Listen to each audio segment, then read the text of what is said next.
Thank you for your indulgence and your patience. Due to some very challenging technical difficulties that we have communicating with southern Turkey, we had a live feed, and unfortunately that was lost.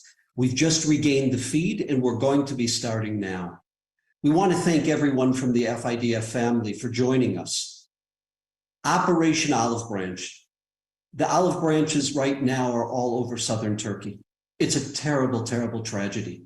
We're looking at least 11,000 casualties already, and that number is rising. The cold, the freezing temperatures, the very difficult challenges just of getting anywhere on the roads are hindering relief efforts. And literally, as the minutes go by, as the minutes tick by, situation is getting worse and worse. People trapped in the rubble of their own homes, of their own buildings now for days. Search and rescue, Chilutz v'Hatzalah, which is a branch of the Pikud Oref. You're all familiar that Israel has something known as Pikud Oref, the Home Front Command. In America, that would encompass DHS, Department of Homeland Security. It would encompass FEMA. It would encompass the National Guard. All of that is Pikud Oref, is the Home Front Command. One of the branches of the Home Front Command is Chilutz v'Hatzalah, search and rescue. We know them from Haiti. We know them from Asia. We know them from India, from Nepal. We know them from Miami. In fact, two of the crucial people that were involved in Miami, Golan Vach, he's leading one group that is setting up the search and rescue. And as we're going to hear, they were able to free a mother who they had been able to rescue her child yesterday. They were able to get to the mother today, literally minutes before we go on this broadcast.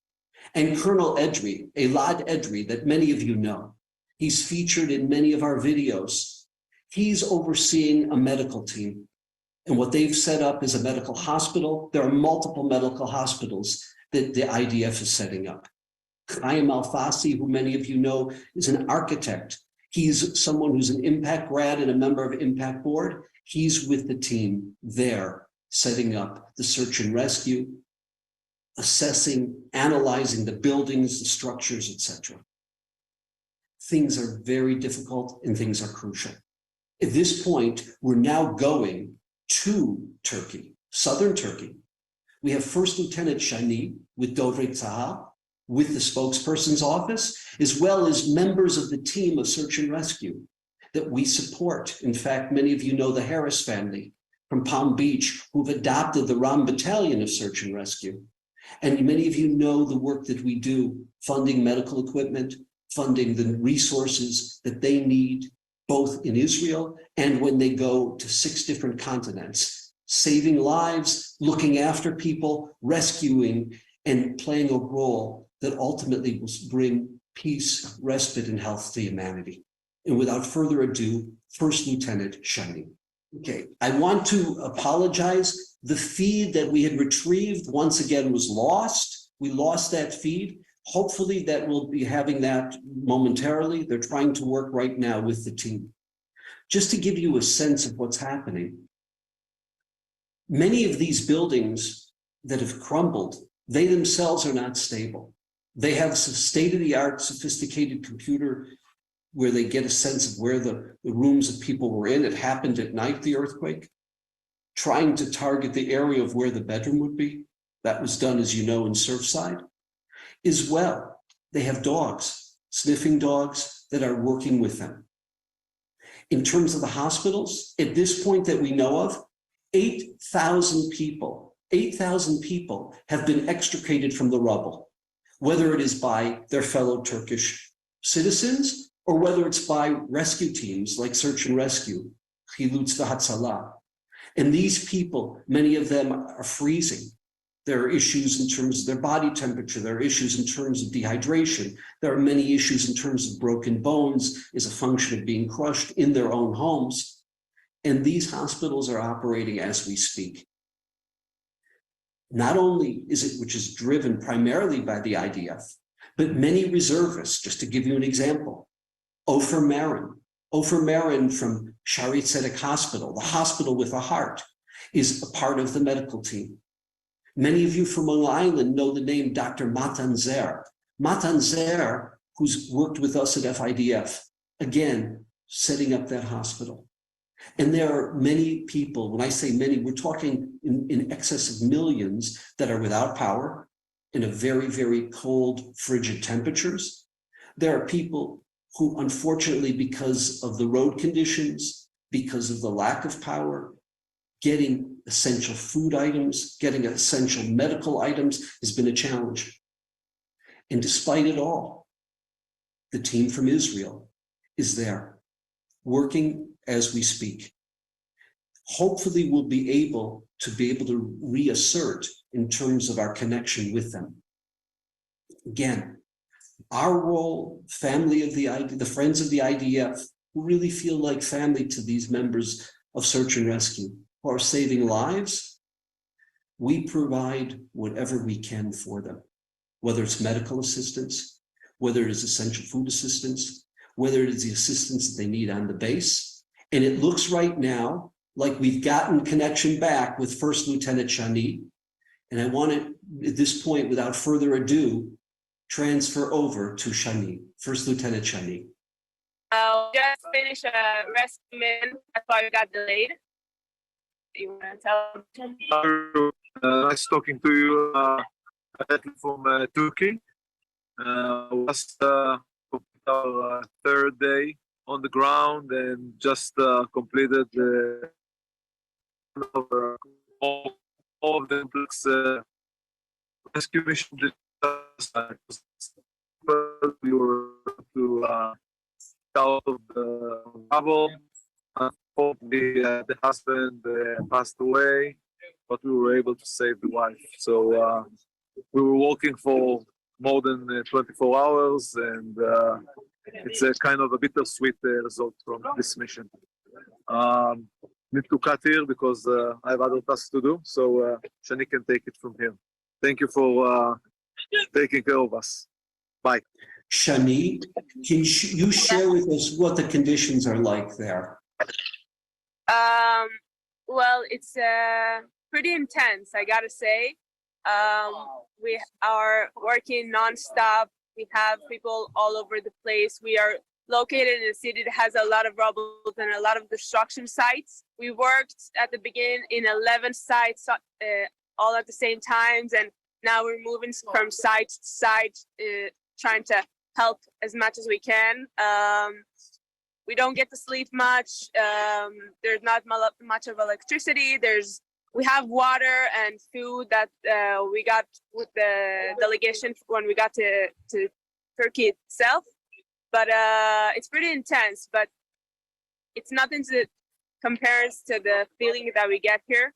Saving lives, seeing people, helping people, being here is one of a kind experience, and simply a miracle, such an experience, being able to help people in such a hard time.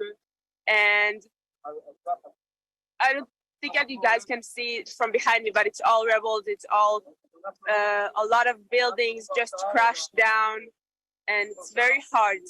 But for now, we managed to save 5 lives from within the rebel, a 2-year-old kid, a 12-year-old kid, a couple that one of them, like Golan said, passed away, the husband, and a woman that about her 50 years old. First Lieutenant Shani, can you share with us what the experience was like when they were able to save those lives? What it was like, meeting and taking them out. I assume that some of the soldiers know Arabic, so they could communicate with the people. Actually, we don't have a lot of Arabic-speaking people here, but we have a lot of translators, and we work very closely with the communities here. Actually, the way that we work is talking with the communities and having information. Wait 1 second, sorry. Having information from them so we can we've lost, we're going to try to get back in contact with First Lieutenant Shani. Unfortunately, we've lost touch with her. First Lieutenant Shani, can you hear us now? We lost you for the last 2 to 3 minutes. Okay, sorry. Can you try what I want to say is that the search and rescue team. What? Okay, try speaking now, First Lieutenant Shani. We lost touch with you for probably the last 3-4 minutes. Could you try repeating that? Thank you. Yeah, of course, of course. Well, what I was going to say is that I can tell you about the example of the 12-year-old boy, and I think that makes everything and explains everything. The fact that our units know how to collect the intelligence and use engineering forces and humanitarian forces in order to locate the exact place where the people that we are searching for is, and getting him precisely out and working very precisely in order to find him safe and sound, not harming him, not jeopardizing him, and getting him out safe and alive. That's our main goal. And the experience is incredible because knowing that the people that I'm here working with are saving lives and simply are like angels for the people who are coming here. Also from the support that we give them, the hope, the chance that someone is coming to help and someone is helping is such an incredible experience for us to be there for them, and being able to help and be here is a privilege. I wish this whole situation would have avoided and not happened, but the fact that we are here is incredible. And what the unit is doing it's a miracles. They're doing miracles here. The way they're working with the population and simply finding the people where they lost them. Do you have generators with you? We know that power outages are very significant. Did the team bring generators with? We have a few. It's mostly for the electrical instruments that we sometimes have to use in order to get through buildings and walls. In our camping site where we locate when we have to take breaks or switch shifts, we have more power there. But in total, the town, I think you can see behind me, there's not much of electricity. Most of the time, there are fire pins and people are standing near the fire pins in order to keep warm because it's very cold here. In the middle of the night, it gets to less than 0 degrees. And we're surrounded by mountains where it's snowing. So most of the people here are lighting fireplaces in order to keep warm. We're sometimes standing with them and giving them support. We have electricity, but I hope that the entire city and the entire country will get what they need back soon. You know, very often we go on trips to the Ramla base, which is the headquarters of Pikud Oref, of the Home Front Command, where Chilutz V'Hatzala, the search and rescue team, and they've done demonstrations. And it's incredible the training that they receive with various types of equipment, various types of situations. And they always said to us, they said, you know, please God, this should be something that we don't have to use or we don't have to employ. And here on no notice, they bring all of that equipment with them onto the El Al flight, and they're brought into Turkey. And you're not in Istanbul, you're not in the heart of Turkey, you're in southern Turkey, in the mountains, as you said, bringing that material there, you know, I assume many of you were taken by helicopters, some of you were taken, if there were roads available, on certain trucks, and then you go right to work, no sleep. What is it like? The stress, the adrenaline, what is the feeling? Can you describe it to us? The challenges that you're facing there.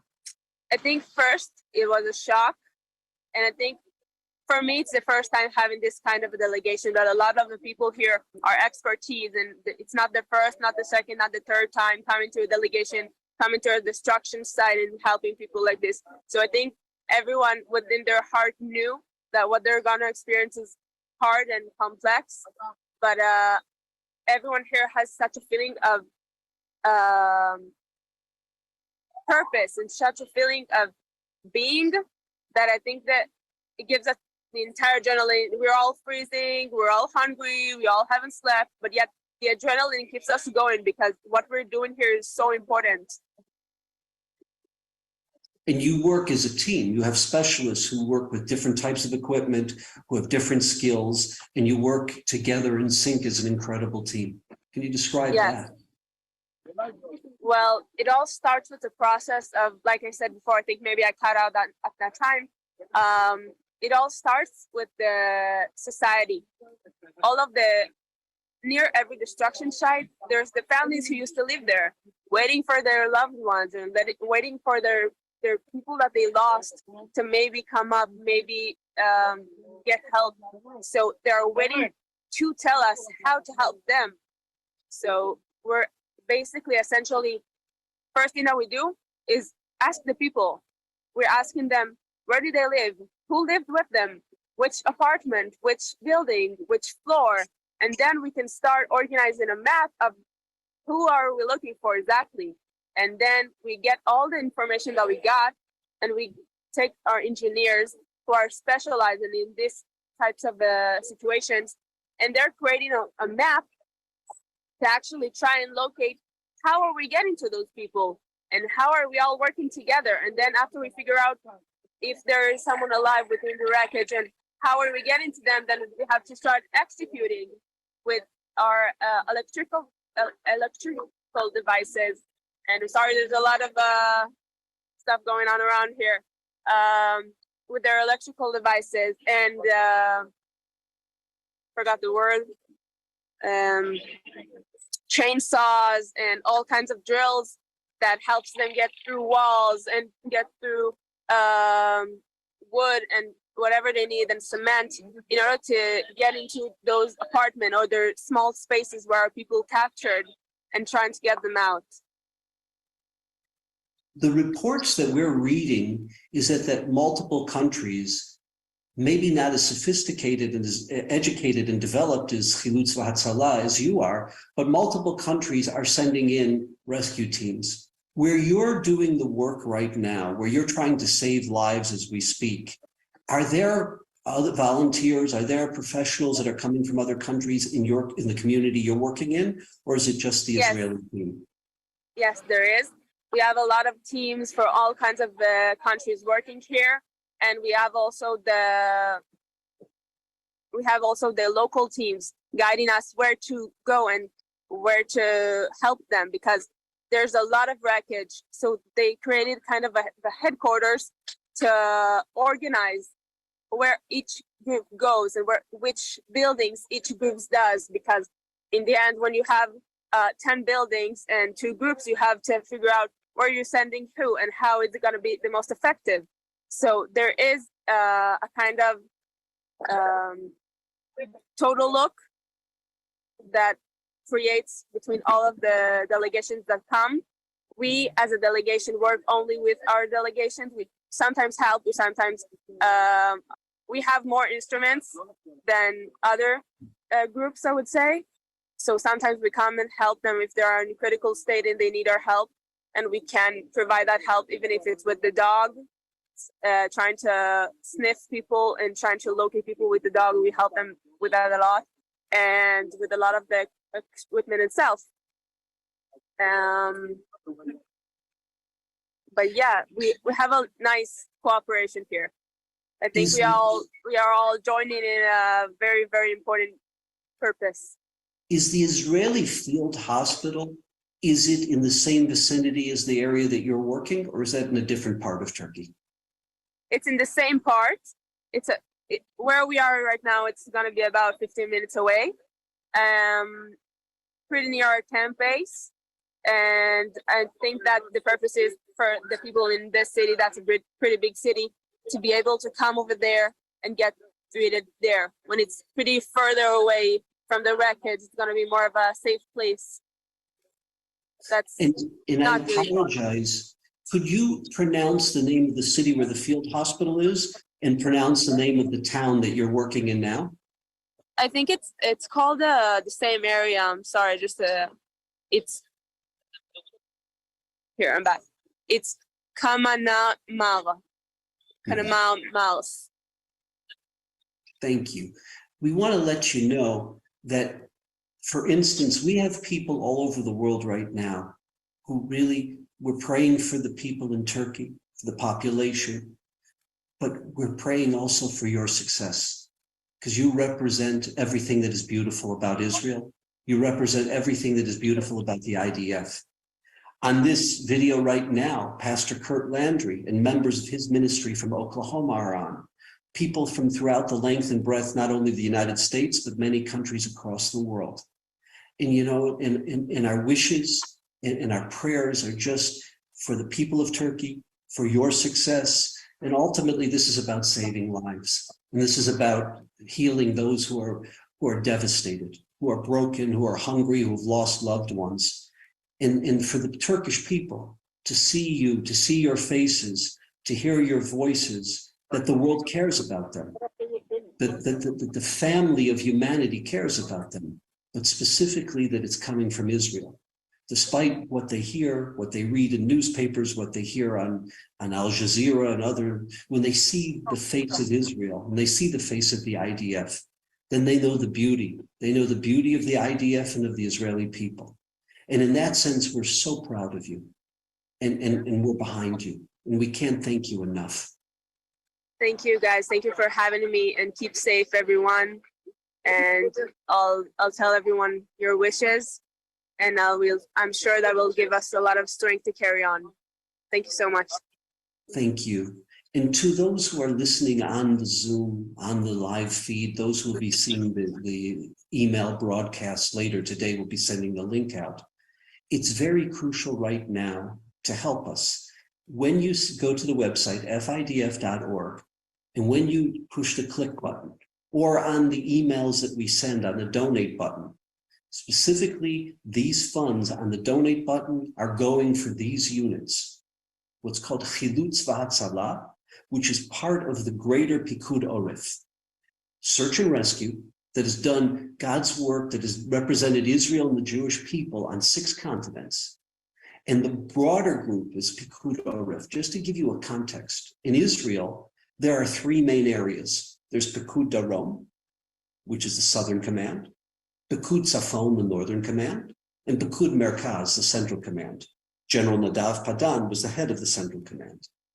That's in terms of defending the country, whether it's the Hezbollah and the Shia militia in Syria in the north, whether it's Hamas and Palestinian Islamic Jihad in the south, whether in the center of the country, it's Hamas terrorism, PIJ, PFLP terrorism. But there's a 4th command, and that is Pikud Oref. That's the home front command. And that is, God forbid, if there's a tragedy, if there's a natural disaster, if there's a disaster that's a function of the 150,000 rockets coming from Lebanon, from Hezbollah, who takes care of the population on the ground? Pikud Oref. It's FEMA, it's Homeland Security, it's the National Guard all in one. And we need your help, and we need your support. Right now, they're spending a fortune of money because they care about humanity, because Jews care, because Israel cares. But they prepare, they train, they're on call 24/7 for any place on earth. We've seen it in Surfside, we've seen it in Nepal, we've seen it in Haiti, we've seen it in Japan with the tsunami, we've seen it all over the world, and now we're seeing it on Turkey.